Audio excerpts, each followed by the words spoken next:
Picture this: two titans of sportswear locked in an epic battle for the feet of the world. One born from German determination, the other from American grit. The fight for global dominance is about to unfold.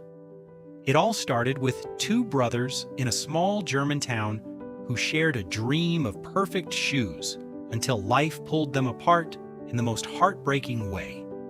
Their rivalry would spark something bigger, sending ripples across oceans and decades, creating brands that would change how the world runs, jumps, and wins. But then an ambitious young American saw an opportunity and decided to challenge the kings of the court and field with nothing but passion and a few shoeboxes. This is the true story of Nike versus Adidas. Not just companies, but the human hearts behind the greatest sneaker war in history. In 1920s Germany, young Adi Dassler worked tirelessly in his mother's laundry room, hammering spikes into handmade running shoes, dreaming of helping athletes go faster. His brother Rudolf joined him, and together they built a small factory. Their shoes were so good that by 1936, Jesse Owens wore them to Olympic glory. 4 gold medals later, the Dassler name was on the map. But after the war, old wounds and disagreements tore the brothers apart forever. In 1948, they split everything down the middle. Adi kept his side of the river, and in 1949, he registered a new name, Adidas, with those famous 3 stripes. Adi poured every ounce of his passion into making Adidas the shoe of champions, building it from the ground up with love and relentless innovation.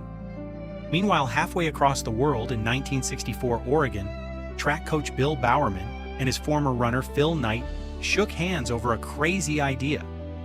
They started Blue Ribbon Sports, selling Japanese running shoes out of Knight's car trunk at local track meets, believing Americans deserved better and more affordable options. Bowerman, the tinkerer, even used his wife's waffle iron one night to create revolutionary soles that gripped the track like nothing before. Money was tight, sales were slow, but their belief in athletes never wavered. They were building something real from sheer determination. In 1971, they broke free, rebranded as Nike after the Greek goddess of victory, and added that now famous swoosh logo designed for just $35. Back in Germany, the split between the Dassler brothers had divided their entire town. Families, friends, even the local bakery chose sides. Adidas had to fight hard to survive in those early years, but Adi's love for sport kept the company moving forward one careful stitch at a time. For Nike, Knight drove through pouring rain selling shoes door to door, counting every penny while wondering if his big dream would ever pay off. There were moments both companies nearly crumbled under debt and doubt, but the founders refused to quit because they cared about athletes more than profit. Then a fiery young runner named Steve Prefontaine started wearing Nike, and suddenly people began to notice this bold American upstart. Adidas answered with football boots like the Samba, dominating soccer fields across Europe and earning the trust of legends everywhere. Nike was still the underdog, but they kept innovating quietly, believing that one breakthrough could change everything. Athletes started choosing sides, and the quiet rivalry between the German giant and the American challenger grew more intense with every race. Adidas celebrated Olympic success after Olympic success, while Nike dreamed of something even bigger on the basketball courts.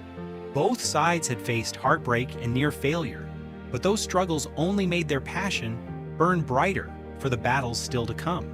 In 1971, Nike officially stepped onto the world stage with their own designs and that iconic swoosh, ready to take on the established kings.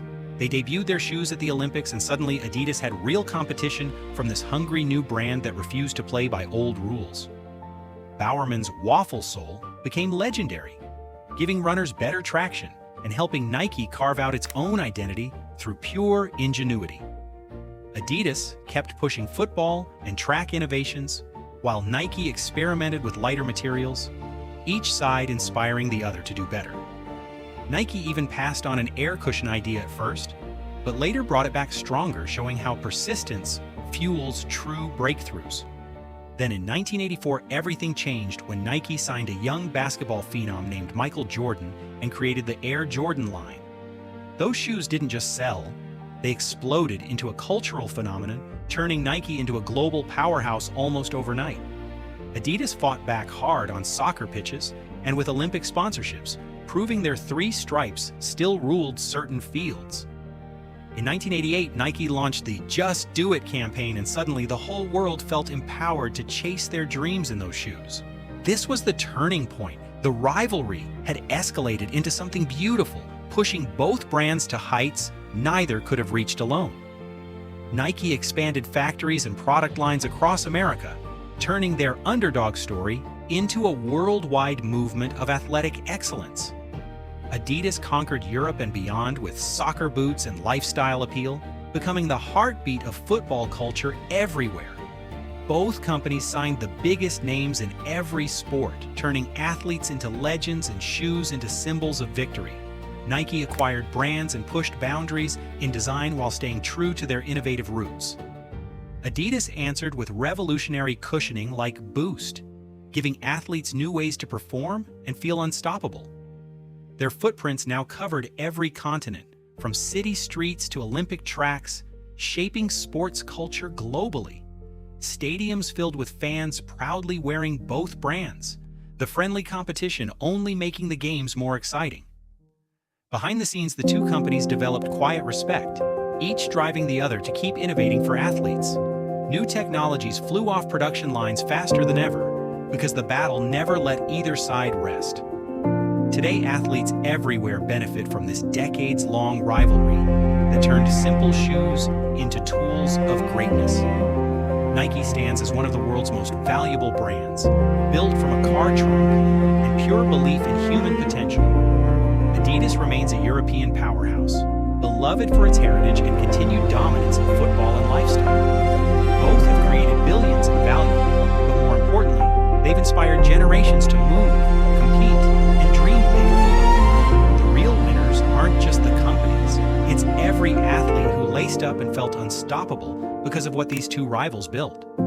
In the end, this battle for dominance gave the world better shoes, bigger dreams, and a reminder that friendly rivalry can lift all of us higher. What a beautiful true story.